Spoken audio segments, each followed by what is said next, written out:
Play PUC Minas, sua conexão com o conhecimento.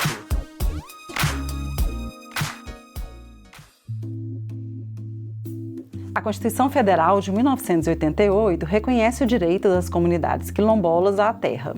Isso quer dizer que esses povos tradicionais deveriam ser donos dos territórios que ocupam por meio de demarcação e titulação das terras tradicionalmente ocupadas por eles.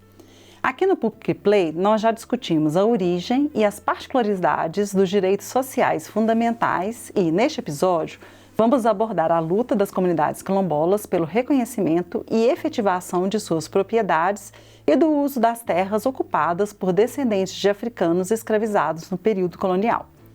Eu sou Michele Stamet e hoje converso com a professora doutora Antônia Montenegro, do Departamento de Ciências Sociais. Professora, muito obrigada por aceitar nosso convite, por estar aqui conosco hoje.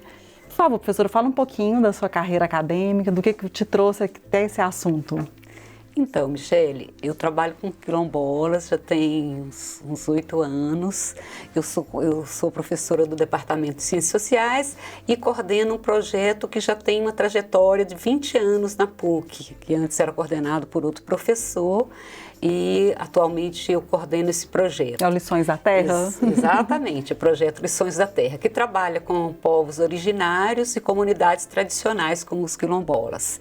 Então a gente tem uma larga experiência trabalhando inclusive essa questão do território.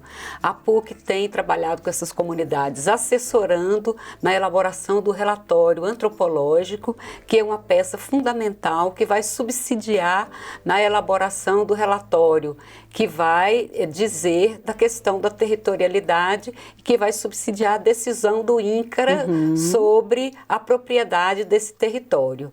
Então, muitos dos processos que estão em curso hoje no INCRA para a propriedade, para o reconhecimento da propriedade de vários quilombos em Minas Gerais, parte desse processo, dessa documentação, foram resultantes desses relatórios antropológicos realizados pelo projeto Lições da Terra. Que bacana, que importante.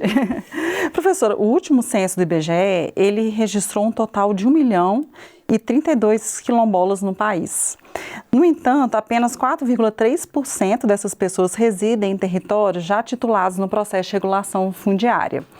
Qual órgão é responsável? Explica um pouquinho para a gente sobre esse processo de regularização fundiária, como que ele acontece. O processo de regulação fundiária, ele é realizado pelo INCRA, né? Instituto Nacional de Colonização e Reforma Agrária, que é o órgão federal que seria responsável pela realização da reforma agrária e reconhecimento desses territórios. O que acontece é que, então, é um órgão federal. O que acontece é que esses territórios, sempre todas as comunidades quilombolas, elas enfrentam sérios problemas com relação ao seu território, que é a especulação imobiliária, a luta por território com setores do agronegócio, com especuladores imobiliários, com grileiros, enfim, disputas pelo território com posseiros, com pessoas que querem tomar o seu território. Então, é preciso um processo de reconhecimento. Isso envolve, então, uma luta de interesses, que envolve, inclusive, interesses políticos muito significativos. Poderio econômico não é uma luta só apenas com pequenos posseiros ou pequenos grupos de pessoas, não. Envolve interesses muito substantivos, interesses com grande participação nas estruturas políticas e econômicas do país. Forças muito desiguais, né? Exatamente. Então, isso demanda uma luta muito substantiva dessas comunidades. Vira e mexe, a gente vê casos aí de ameaças de morte. Recentemente nós tivemos um caso lá na Bahia de uma quilombola que foi assassinada, o filho já tinha sido assassinado, então são conflitos muito sangrentos. Aliás, o conflito pela terra no Brasil é um conflito muito sangrento. né? Com o caso dos quilombolas, não é diferente. Então, para que a terra seja reconhecida propriedade fundiária, é preciso que haja levantamentos históricos, antropológicos, para que seja atestado a regularidade, a ocupação desse território e o resgate de como que esse território ele foi se constituindo. Então, aí precisa desses levantamentos geográficos, históricos, antropológicos, e precisa-se de uma equipe de técnicos que, em conjunto com a comunidade, vai mapeando, vai trabalhando todos esses valores, os seus referenciais, o significado que esse território tem para a comunidade e para a ancestralidade, para a sua história, para as suas crenças, para o seu pertencimento, a sua identidade. Então isso envolve um trabalho muito profundo e muito especializado. Sim. A partir desses levantamentos, da construção desses relatórios, é que vai encaminhado para uma comissão junto ao INCRA que vai analisar já o mapeamento desse território com os pontos georreferenciados, e aí essa comissão vai analisar todo esse conjunto de documentação, documentação inclusive comprovada historicamente, tanto pela história oral quanto por documentos, resquícios de documentos, né? Por exemplo, atualmente o quilombo que eu estou atuando, que é em Pinhões, em Santa Luzia, a ocupação lá, ele versa de 200 anos atrás, né? Então tem pessoas que a família está lá há 200 anos.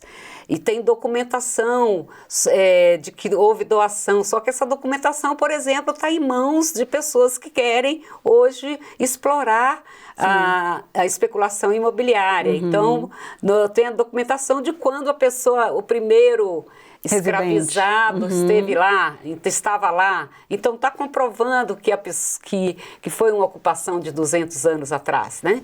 Então é um conjunto de evidências concretas que tanto por esses documentos historiográficos quanto pela história oral, que é relatado pelos antigos e pelas manifestações histórico-culturais, religiosas, da ocupação daquele território, que nos permite recuperar toda a trajetória, toda a extensão daquele território. E isso vai para o INCRA, que analisa o processo e aciona a questão judicial quando tem que fazer reintegração, por exemplo? Exatamente, o que eles falam, desintrusão, né? Retirar algum grupo, algumas pessoas que tomaram parte daquele território, desapropriar determinadas áreas, faz todo esse processo e regulariza a situação como uma propriedade coletiva. Aí se torna uma propriedade coletiva, né? Que fica a cargo, a gestão fica a cargo da associação. Não é que as pessoas não vão ter direito às suas propriedades, elas vão ter, mas a gestão, ela é uma propriedade coletiva, porque ela passa a ser um bem coletivo, porque o sentido é exatamente preservar a característica daquela ancestralidade, daquela particularidade que faz aquela comunidade ser quilombola. E quais que são os principais entraves para esse processo? Eu imagino que essa questão de serem terras ocupadas por terceiros, essa desproporção de forças, né? Uma das grandes questões é a luta principalmente com o mercado imobiliário, que está em disputa por essas terras. Geralmente são terras muito valiosas, né? Que ou estão próximos a áreas de expansão urbana, ou terras próximas a fazendas agriculturáveis, né? Então, geralmente, ou especulação imobiliária, ou fazendeiros que advogam que aquilo ali são terras pertencentes aos seus ancestrais. Então, acontece muito isso, de disputas com fazendeiros. Em determinadas regiões do país, é muito essa questão dos fazendeiros irem avançando sobre os territórios quilombolas. E nas áreas urbanas, principalmente ou próximas das cidades, a expansão urbana por meio da especulação imobiliária, né? De chegar lá, construir condomínios, como em Santa Luzia, por exemplo. Os projetos de construção, no entendimento que isso seria um suposto progresso. Sim. Né? E aí você tem condomínios que expulsam esses moradores das suas referências, das suas vivências, do seu modo de viver, que é um modo de viver que respeita a natureza, que preserva o meio ambiente, que tem um conhecimento sobre as plantas, que vive da questão agroecológica, que trabalham as experiências de agricultura com respeito à diversidade, à agroecologia, e vem uma noção de progresso que muitas vezes é destruir todas essas experiências. Sim. Né? No mundo que a gente está vivendo, inclusive, que está nos chamando para a gente ter respeito à natureza pela questão do clima, são experiências que inclusive nos ensinam a conviver mais com harmonia com a natureza, né?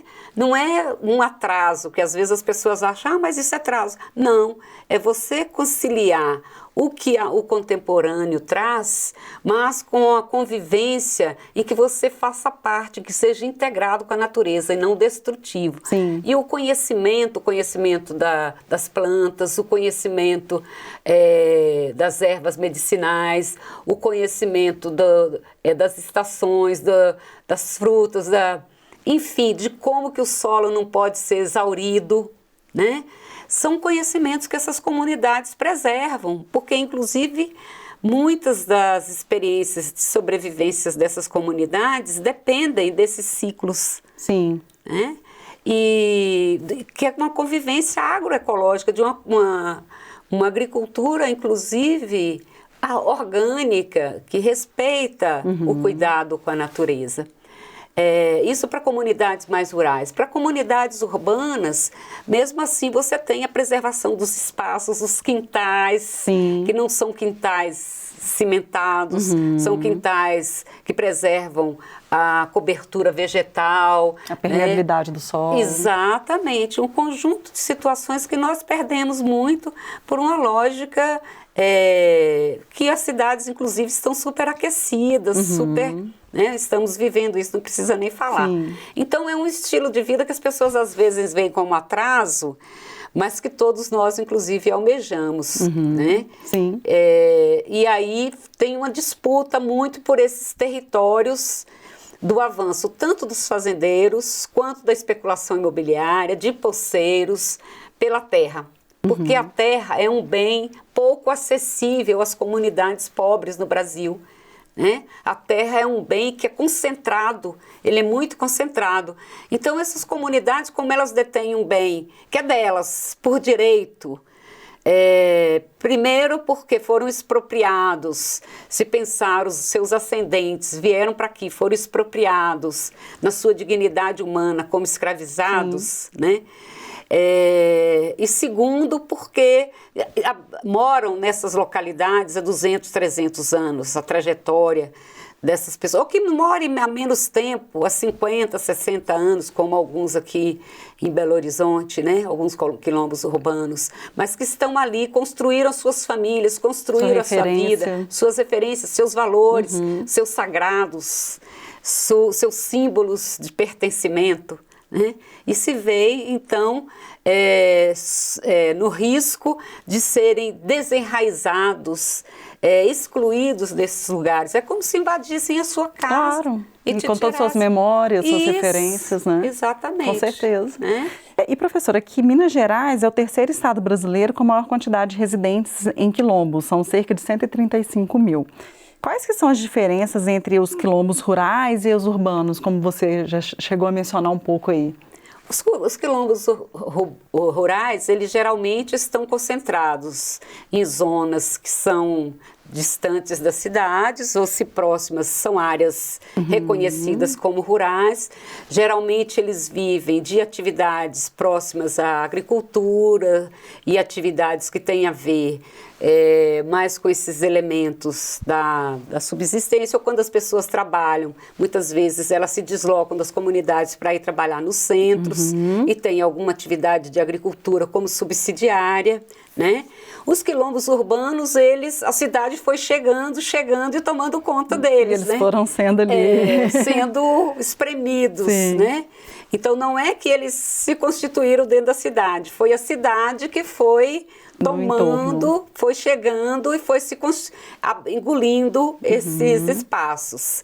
Então, geralmente são comunidades também de população predominantemente negra, como são as comunidades rurais, que tiveram seus territórios abarcados pelo crescimento urbano e que se caracterizam ali por serem grupos mais ou menos das mesmas famílias, né, que têm algumas relações de identidade e pertencimento, que os identificam, que aquele território é um território que marca alguns elementos identitários, né, de pertencimento. O território se constitui como elemento de identidade e de pertencimento. Né? Então, embora sejam do seu entorno seja mapeado pela vida citadina, digamos assim, mas eles se constituem como território próprio com as suas especificidades. E aí, você já chegou a mencionar sobre o projeto que você coordena, Lições da Terra, e a PUC também tem um outro projeto com a população quilombola que chama A Luta pelo Reconhecimento dos Direitos Fundamentais das Comunidades Remanescentes de Quilombo, que é do curso de Direito. Você pode falar um pouco sobre essa atuação da universidade junto a essa população? Eu acho que é muito importante a gente destacar essa questão técnica, né? Que eu acho que deve ser uma das maiores dificuldades que essa população tem, é levantamento de documentação. Como é que funciona, professora?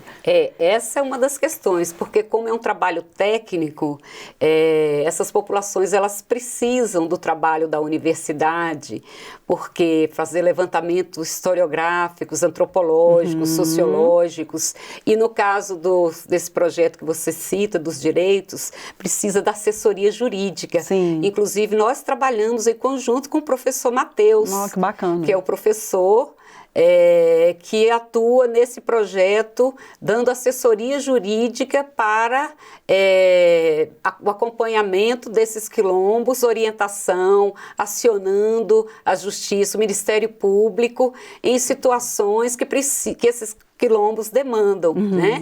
Recentemente, por exemplo, eu estava trabalhando com um quilombo aqui próximo a Santa Luzia, mas em Belo Horizonte, e nós precisamos entrar com uma demanda porque estavam sendo jogado esgoto dentro do território do quilombo, e acionei o Matheus, ele como jurista, como advogado, ele vai, inclusive ele também é da Associação Quilombola, de Minas Gerais. Então, ele é professor, tem esse projeto aqui dentro, então nós fazemos essa parceria.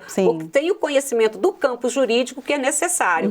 Esse relatório antropológico, ele é parte desse processo para encaminhamento das demandas jurídicas.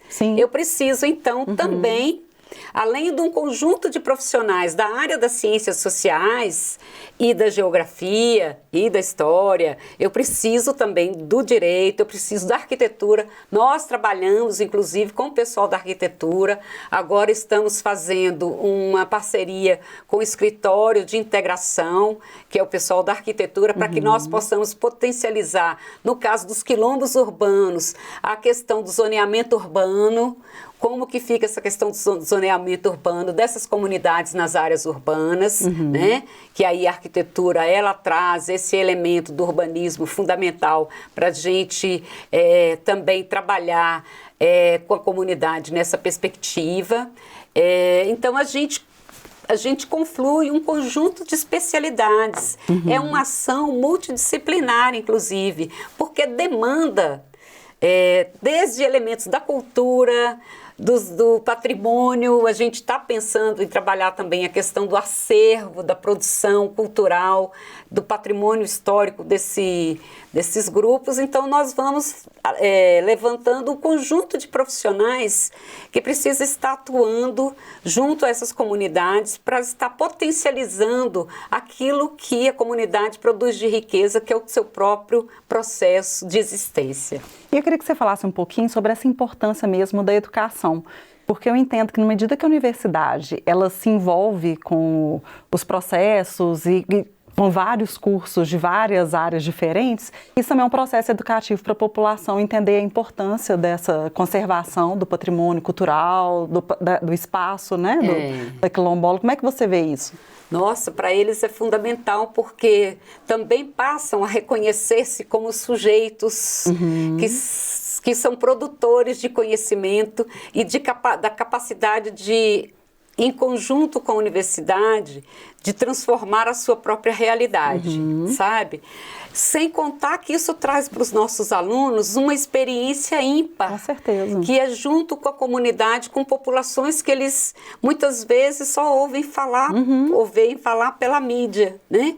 E aí eles encontram uma realidade de potência, de riqueza, de conhecimento, de cultura, de experiências, que nas vivências práticas, olha, eu tenho alunos da enfermagem, eu tenho alunos da comunicação, eu tenho alunos da arquitetura, tenho alunos do direito, eu tenho alunos das ciências sociais, que é impressionante a riqueza de conhecimento que essas experiências com a comunidade traz para os nossos alunos e também leva para essas comunidades. Sim. Então é uma troca de saberes muito bacana. Rica, muito importante. Então você toca num ponto importante, que é o que a educação nos possibilita na interação entre saberes diferentes. E possivelmente, acho que é o principal que pode mudar, né? A realidade do preconceito, tudo que eles estão passando por essa dificuldade de conseguir, né, ocupar o espaço que é deles, sim, né? Sem dúvida, né? E em relação às políticas públicas, como que elas asseguram realmente o direito dessas pessoas? As políticas públicas, elas estão postas na formulação. A grande questão, como a implementação da política, ela é sempre um espaço também de disputa política, né? Ela se complica exatamente na implementação, porque muitas vezes ela é pensada lá no nível federal, vai ser implementada no nível municipal. E aí você tem os interesses municipais, inclusive no campo da política, atravessando essa implementação.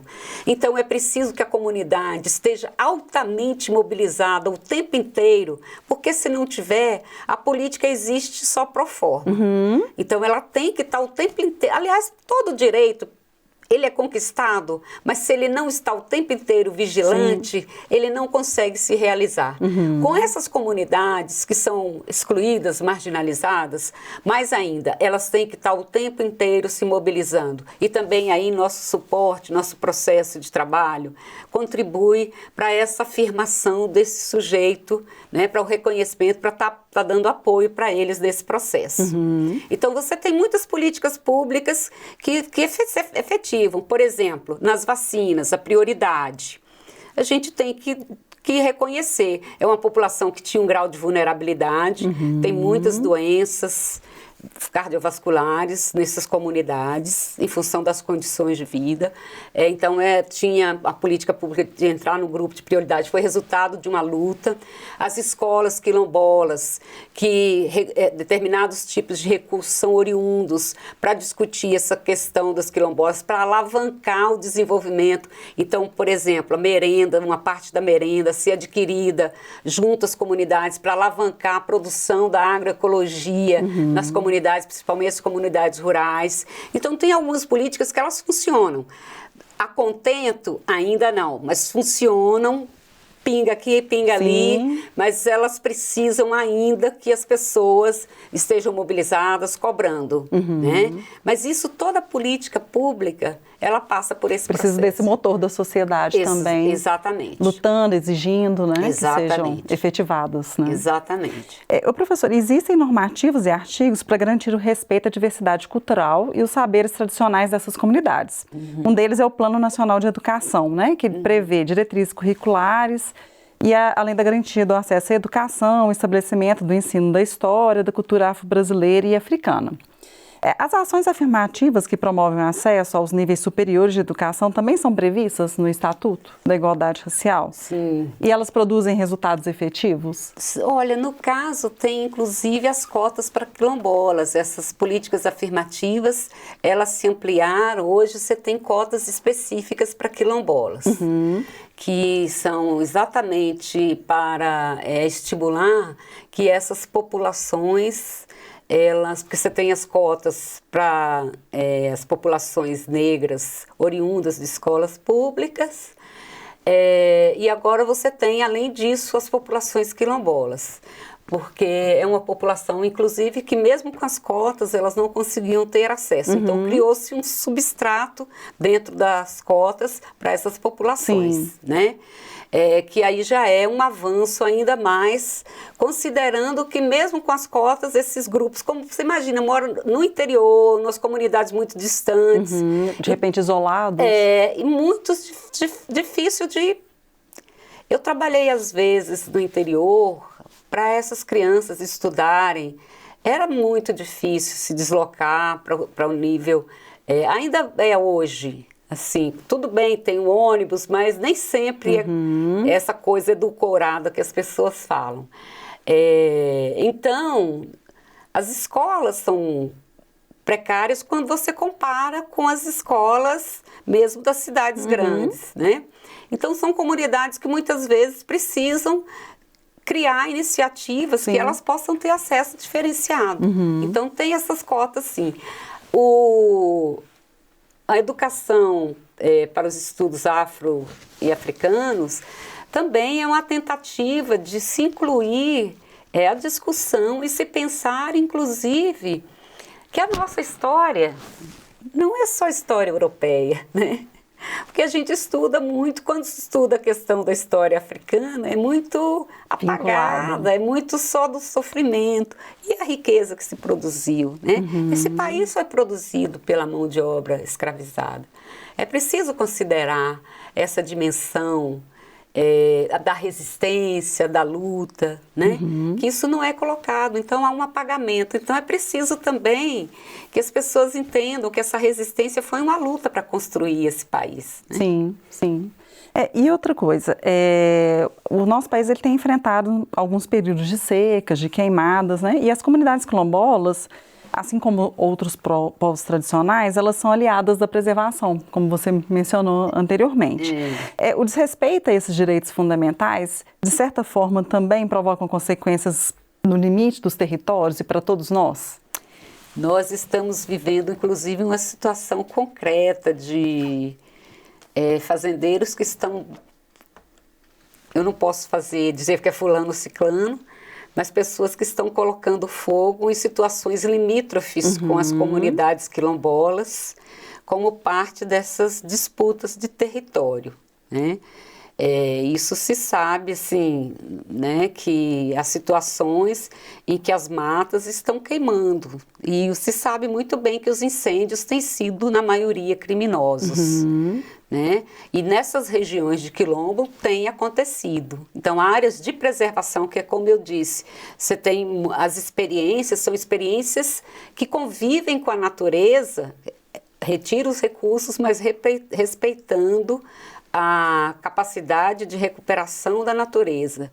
E aí o que se tem? Se coloca fogo, porque aí você, inclusive, destrói toda aquela possibilidade de vida. Uma tentativa de expulsar essas comunidades. E de acabar com as possibilidades que tem, inclusive, de vida. Aquelas comunidades, por exemplo, que vivem de recursos da natureza, né? Você deixa a terra arrasada, porque acaba com o solo, acaba com a biodiversidade da região, né? Fica coisa árida, né? Sem contar os problemas de saúde que a queimada traz, né? Respiratórios. Exatamente. Né? Sim. Então, um conjunto de situações que degradam ainda mais as condições de vida. Professor, para a gente encerrar, fala um pouquinho, por favor, alguém, representante de comunidades quilombolas que queiram ser assistidos pelos projetos, como que eles entram em contato com vocês? Eles podem entrar em contato com a Pró-Reitoria de Extensão, que lá nós temos vários projetos, como você já falou. O Lições da Terra é um desses projetos, né? O ideal é que ele procure diretamente a Pró-Reitoria de Extensão, que vai encaminhar para os diferentes projetos, e nós estamos à disposição para a gente acompanhar, para a gente trabalhar juntos, né? O que nos interessa? A universidade, ela é o espaço de sistematização, de organização do conhecimento. O nosso aluno, ele é um aluno que é bem informado, junto com a comunidade. A perspectiva é de que a gente faça essa interação entre a universidade e comunidade. Então, aquele que está nos escutando, que entender que é importante o nosso trabalho, procure a Pró-Reitoria de Extensão aqui na PUC, no prédio 30, né, na Dom José Gaspar 500, prédio 30. O telefone é 3319-4444, né? Procura a Pró-Reitoria de Extensão, que aí lá eles encaminham para os nossos projetos. Professora, muitíssimo obrigada, parabéns pelos projetos, pelo trabalho, sucesso para vocês. Muito obrigada, Michele, obrigada pela oportunidade. O PUC Play é o videocast quinzenal da assessoria de imprensa da PUC Minas e vai ao ar também em áudio às quintas-feiras nas principais plataformas. Ele é produzido em parceria com a produtora Emotion Audiovisual, responsável pela gravação, sonorização e edição. O roteiro e produção são dos jornalistas Débora Almeida e Rafael Calisto. Na descrição deste episódio, você encontra os links para o documento elaborado pela Defensoria Pública da União e pelo Programa das Nações Unidas para o Desenvolvimento e para todo o conteúdo discutido na nossa conversa. Você também pode saber mais sobre os projetos de extensão da PUC Minas na nossa revista. Acesse pucminas.br/revista.